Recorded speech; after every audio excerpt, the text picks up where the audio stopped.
your favorite Pan-African. Hey, I married a black queen. Why is he mad at me? Oh, you'll see. You sure did. Standing in solidarity with Donald Trump. Guess who it is? Trinidad and Tobago. The Prime Minister of Trinidad, the Prime Minister of Trinidad and Tobago. He was about to say Trinidad. Trinidad. Ancestral homeland. Well, technically your ancestral homeland is Africa, okay? But the birthland of her parents and maybe herself, Trinidad and Tobago, they are the only Caribbean country, or should I say the main Caribbean country, standing in solidarity with Donald Trump's unilateral and illegal move to declare war on Venezuela without the approval of the U.S. Congress. Now, Art, you might ask the question, why is the Prime Minister of Trinidad and Tobago going against the entire Caribbean community? Listen to how he rationalizes this, bro. And standing with Donald Trump. You want to know why? Most Caribbean islands have a black president and or black prime minister. Trinidad and Tobago is unique, Art, because the Prime Minister of Trinidad and Tobago, a woman by the name of Kamla, first name Kamla, okay? Not Kamala, not to be confused with Kamala, but Prime Minister Kamla of Indian, Trinidad like and her. Tobago is the East Indian. So even though the population... Got him! Dun, dun, dun. How do you like that? population of Trinidad and Tobago, Art, is 40% black, is also 40% East Indian, and it's 20% mixed. And I've been to Trinidad and Tobago. And do you know what I was told by the Trinidadian and Tobagan Africans there? Our black brothers and sisters, they told me that Trinidad and Tobago is dominated by the East Indians. They told me that they are racist, that they control the import and export. They told me that they control the drug trade. They told me that they control the used car industry. I was even told in Trinidad and Tobago by our black brothers and sisters, our Trinidadian African brothers and sisters, that if an ethnic war broke out, if a race war broke out in Trinidad and Tobago between the blacks and the East Indians, we would probably lose. Because even though we're 40% of the population and they're 40% of the population, they control the entire infrastructure, Art. So when I say I would like to respectfully know whether or not Sister Nicki Minaj identifies as an East Indian or an African, that's not just for American African purposes, Art. That's for Trinidadian African purposes, because I need to know if she identifies with the oppressed black people of Trinidad and Tobago, who are being oppressed by who? East Indians. Remember, Art, when the white man left the Caribbean, he put the East Indians in charge. Okay, James. This guy just spewed a whole bunch of nonsense. Now, we have our own Trinidadian and Tobagoan, who is what's known as a Dougla. Now, for people that don't know what that is, that means that he is half African black, and half East Indian. So I'm at war with myself. You're at war with yourself. Now, from your perspective, now of course, the black people who are who happen to congregate around Dr. Umar Lumumba Jackson, whatever his name is, Johnson, they're gonna make it seem like they're the victims of racism. But I have heard the stories from you growing up and the things that you've experienced and your family experienced, and you have a little bit of a different perspective. Why don't you enlighten us on your perspective on how Trinidad dynamics go? Well, let me add. You know, he's a man who's fond of the ladies of the night, so he probably got a lot of this information while at a strip club. you know, the ladies of the night. He's not speaking with scholars. You're saying he's not speaking with scholars. Yeah. He's perusing the streets of Port of Spain. Yeah. and spending money. So he collected information. but I would say it's absolute nonsense. No, Trinidad and Venezuela shares oil deposits, right? Trinidad has always been friendly towards the United States because he conveniently left out that the United States had a base in Trinidad in the 1930s and 40s. Right. Yeah. So it's not like they haven't had a relationship. That's just like in Venezuela. That's where all of these companies came off, because the type of oil that comes out of Trinidad and Venezuela is that heavy crude, and the only people that could process it was the facilities that we had on the Gulf. Yeah, in Houston, like Houston. Right. Yeah. And so there's been a industrial / military relationship. So this is not some like co-opted situation where how to take over Venezuela. They've had that relationship for a long time. Yeah. In fact, that's where the steel plant comes from. It's from American jobs. Right. So it's not like this is not like some overnight I want to be on the white man's side. Nothing like that. It's he's what about the fact that when white people left, they put Indians in charge of not true at all. Like, come on, bro. Not true. Such nonsense. And talk about your experience with the racism and which direction it flowed. Right. Hold on. Before you start, James, you can't. Anything you say doesn't matter because what he did was he went there one time. so and it ran to him. You know, the intellect that he has, he experienced it anything you know. once. Right. And some strippers told him that Indians are really racist, and now all of a sudden, and what happened was a couple Indian girls probably rejected him that he thought was fine, and he went there during Carnival, and he said, "Oh, they racist out here." Yeah. Right. No. Yeah. There's the British didn't leave Indians in charge. In fact, really ironically, to a lot of because when Stokely Carmichael is from Trinidad too, and he was a big part of the Black Power movement here. He's not mentioned because he's not a foundational Black American, but anyway, when the British ended slavery, because you got to give them credit for that, they did end slavery, and many of the well-to-do blacks left, and so they brought in Indian indentured slaves, and they worked the land. So a lot of the land went to them.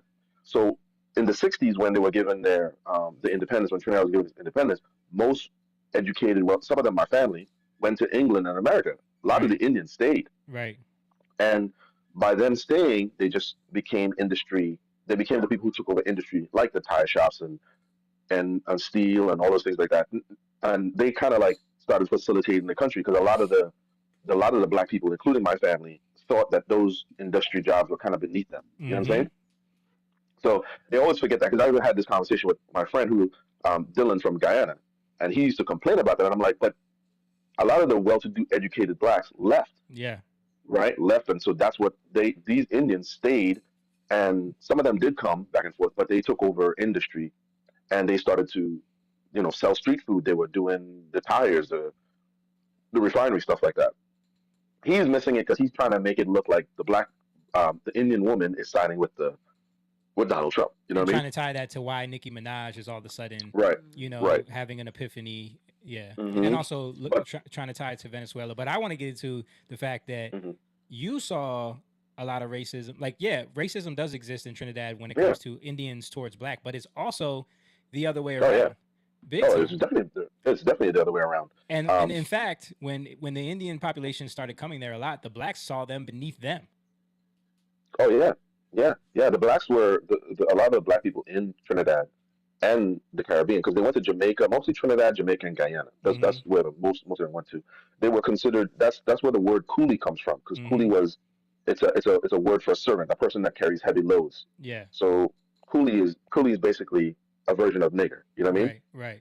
Towards Indians. They were towards Indians, and they were subservient to the Blacks. So he totally misses it. Or whoever is telling him that, and I don't believe anybody told him that. I don't think. I think he went down there, he saw something, and he felt a certain way. It's a talking point for him. That's really what it is. You know what I mean? But yes, there is racism, and a lot of it. I don't know if you want to get into the family dynamic, but you even had there was issues because your dad married an Indian woman in your family. Oh yeah. My grandmother and my uncle didn't accept us until her death and his death, as they didn't see us as family, because my dad betrayed. Now, to be truthful, I have learned this. Dad did tell me the Indian part, them not accepting her Indian, is true, but really, my dad left Catholicism and went to, Pentecostalism. He went to Pentecostal. Yeah, so my grandmother looked at my mother as the catalyst for why he did that. So she hated her because of that. But as far as prejudice goes, yes, Indians were looked down upon as being like laborers. You know what I mean? And so that's the dynamic. Now, has it gotten better? Yes. I don't know what year he went in, because it's not like that. There's no more. The racial tension is there, but it's not like that. Yeah, all of your Indian family has kids with Black dudes now. Oh yeah. It's nothing like that. So everything he said is wrong, right? Like we're at war. We're at war with Venezuela. Yeah. And no, we're not. Yeah. No, we're not. No. And the Black president before Kamla took over allowed amnesty for Venezuelans that were fleeing. Right. he opened the borders. He did a Joe Biden. Hold up, James. Yeah. It's Kamla, not to be mistaken for Kamala. Yeah. And guess what was happening? Guess what was happening in Trinidad? Massive crime. Yes. Massive crime. These same gang members were ending up in Trinidad. You could swim. You could swim. Yeah, it was easier to get there, right? Yeah, it's only like 7 miles away, right? 7 miles away. So massive crime, and Wow, the Indian president came in and said, okay, we got to put a stop to this because the people were frustrated over the crime and the theft and the prostitution. People forget that there's a lot of prostitution there, and all the health issues that was coming about from that. No one talks about that because Trinidad, Guyana, and by the way, Venezuela tried to take over Guyana. I don't know if you guys knew that. No. Guyana has diamonds and oil, and Venezuela tried to. This is probably about a year ago. They tried to encroach on some territory in Guyana. Wow. So these are the things that people don't see. They don't see Maduro shutting off the water. They don't see Maduro blocking off the street. They don't see that because the CNN's not there. You know what I'm saying? Yep. So they're not gonna see that. He's just talking nonsense. He is. Bro, I saw this and I was like, I gotta play this for James because I know you're gonna. Yeah, I saw it too. I saw it. This guy is because he's been building the school in Delaware for like 15 years now. Yeah. No, that ain't never happened. Right. That ain't never happening. He's just a scam. He's a scam artist. You know what I mean? Yeah. And he would never. You remember when you played that clip of all the pro-black people that went to Africa and was complaining about how it is? Yeah. He's one of those people. He would go there and he would come right back. Yeah. Get his social media clips and come right back. Come right back. Oh, and also he didn't mention how Trinidad had a coup in the 90s where a black dude took control of it. Yeah, Muslim extremists. Yeah. Mm-hmm. He took over the entire government. Yeah, for 2 weeks. Yeah. Yeah. Yeah. And the United States they offered to help at that time. Yeah. We've had a long-standing relationship with the United States, and it only makes sense. Like, Trinidad is right there. Mhm. It had open water, so he's just talking nonsense. I absolutely talking nonsense. I was just like, with wow. all of this, like when you think about him and what we're looking at with the other stuff, all of these leftist protesters, whether they really believe it or not, like you said, some of them are being paid. Yeah.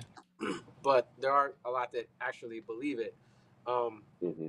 I think one thing that is important to understand is that we process things through the perception that we are subject to in our victimization. Like whatever we subject ourselves to, if you subject yourself to racism, and then you're gonna have to relate everything in that way. Yeah. So you're gonna see everything through that. This is what Umar Johnson, right? That's his name, Umar Johnson. Yeah. This is what he does. And it's all about like to be a victim is meaning you suffered, and now I want to free you from your suffering. So I'm gonna come in with solutions, but you really never have solutions. You just gotta always hold on to the suffering. Yeah. But the suffering has no point to it.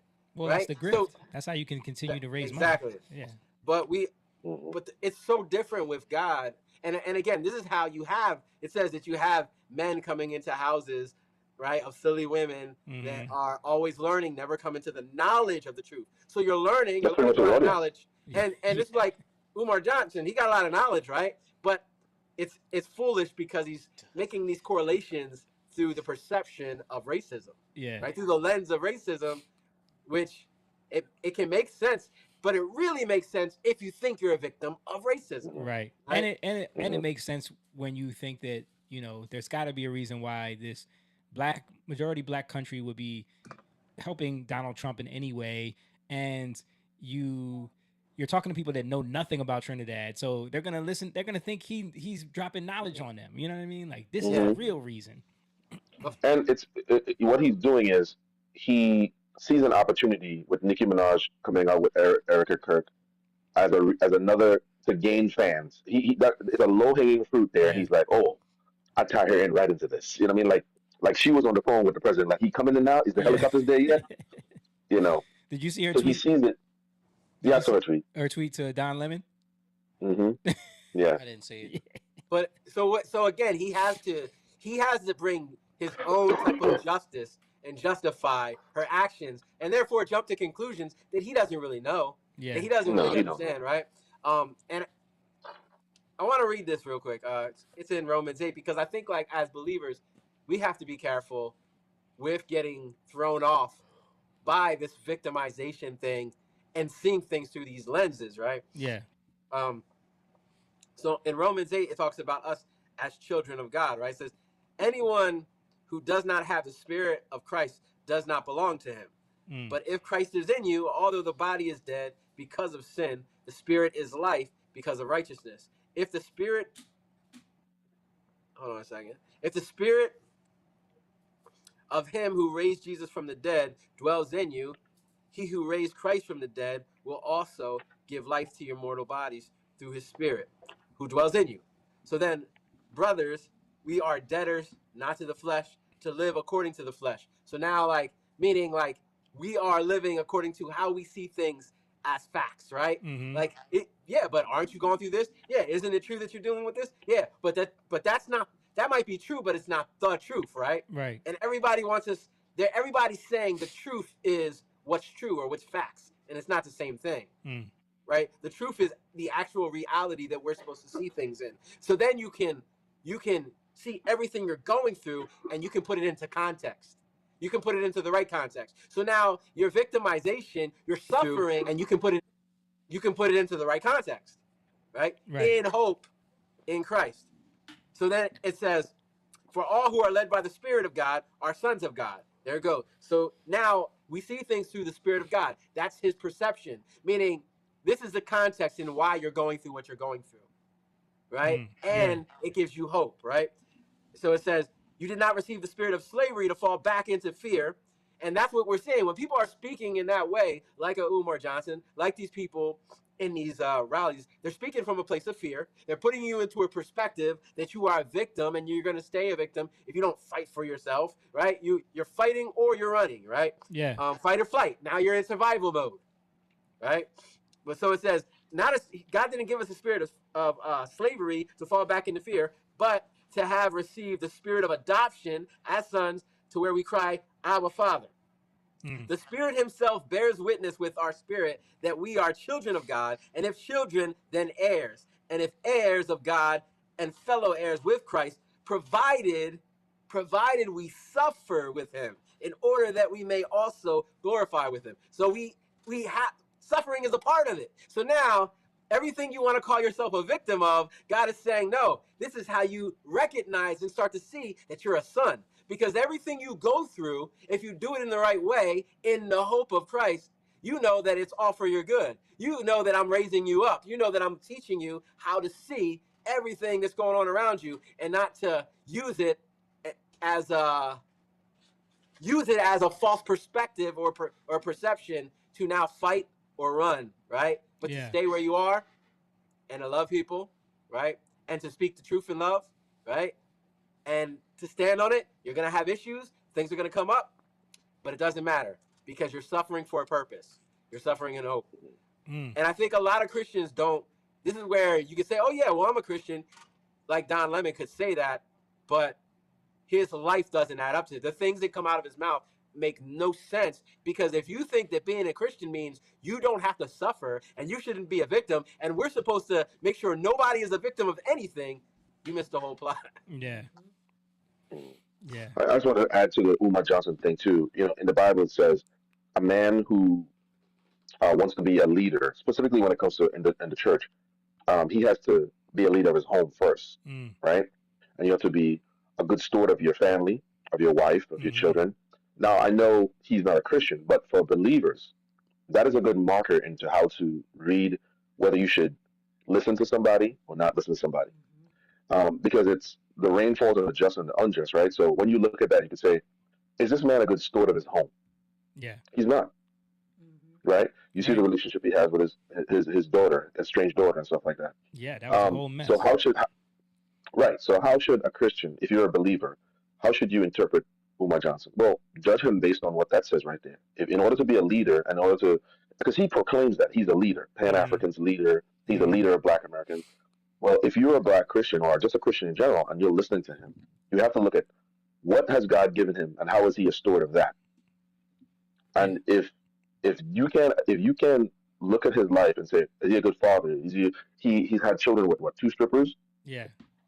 No, I'm not condemning the man. I don't have a hell to put him in, but I'm saying that you can use discernment. You can use discernment and say, hey, listen, God gives us this commandment as a man, as a father, especially a father and a husband, is to be a leader in our home, not a tyrant, but a leader. Yeah. And that's a good judgment of how when you want to become a leader, well, you can't lead people if your house is out of order. And what is his house? What state is his house in? Yeah. Right. Yeah. So chaos. So that's right. So that's when I do talk to people, especially when we talk about Umar Johnson, I say you guys got to pay attention to these guys' lives. Mm-hmm. Now we love to say you shouldn't judge, you shouldn't judge. No, actually, you can't judge a situation. You just can't condemn. Mm-hmm. You know, you can't condemn it. You know, exercising good judgment is good, but the condemnation, you can't condemn people. You don't have, like I said, you don't have a hell to put anybody in.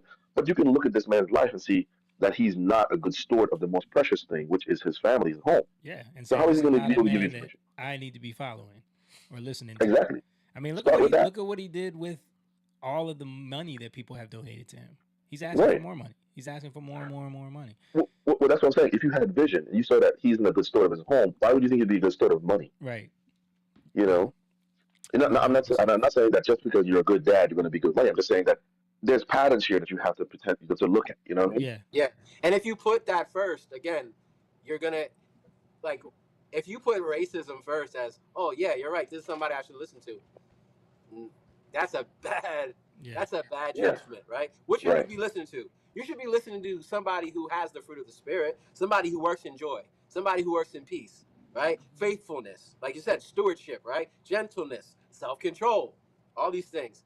I mean, obviously love, right? But again, love has to be defined. Love hopes all things, beareth all things, endures all things. Love's not selfish, right? It doesn't think about itself. Love does for others. So you have to put it in context. But you can tell yourself, oh yeah, I'm loving people. I'm loving my own Black people because I'm trying to help them. But when you see and you look at how is he caring, how is he helping, he's not helping. He's actually bringing destruction. Yeah. Because it's not going to bring peace. It's just going to bring war, right? Yep. It's going to be war in your members. It's going to be war inside of you. It's funny because one of the fruit of the spirit is self-control, but it doesn't seem like he has much self-control, right? No. Is he married and has sustained a marriage between him and a woman and continued in that, where he's raising, there's a household where things are thriving in, where children can thrive in? Not at all. No. And that's why I tell believers and Christians, if I do run into them and they do talk about him or men like him, I think you gotta look at the tree, man. You gotta look at these guys. I mean, he knows, and look, he has fallen way off because a lot of black people who used to listen to him don't listen to him anymore because they were bamboozled with the money thing. They got scammed with that. He recognizes that this is a selling point towards Black Americans, which is racism. That's all he's doing. He's just peddling. You got to pay to come to his seminars. You know, it's like he needs to sell a product. You know what I mean?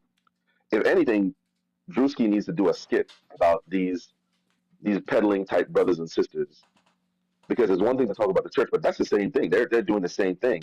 It's just race is the focal point. You know what I mean? Maybe not prosperity, but definitely race. But that's what they're doing. He's selling trauma. He's selling hurt, and that's all he's doing. Now, like I said, he's fallen way off because he's no longer as popular because the school hasn't been finished, and people have been posting saying they've given him money, they've given him, and he hasn't done anything. You know. Sorry, we didn't hear you because we lost sound for a second. But what was the last thing you said there? I said all of that. You don't heard nothing. We couldn't. Well, our transmitter. No, he could hear you, but our transmitter was dying. I was trying to replace it. Yeah. I think he was just bringing it home to where, you talked about like Omar and the church, right? Umar. Yeah. You saying Omar?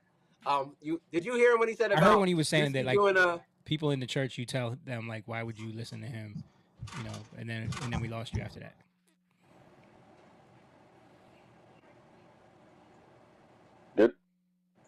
Did Jake freeze? No. Oh, you look frozen, didn't he? Yo, he stayed frozen. Yo. I was waiting for James. Oh. My bad. No.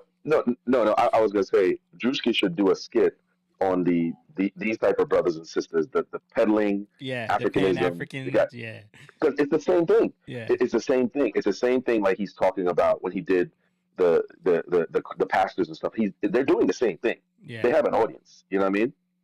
They have an audience. You see, every time you see him, I think he would. Yeah. But James, how is it the same? Because he's speaking to their emotions. Yeah. Right? I think that's emotions. right. He's speaking to emotions. Yeah. And he's speaking to them. If Drewski did it, he would have to have like some secret white girls on the side, because Umar probably got some that he's hiding. Oh yeah. yeah. Or Colombians. Because they're not white, they're part of the lost tribes. All the women that brothers want to sleep with, the Colombians, the Dominicans, the Puerto Ricans, they're part of the lost tribe.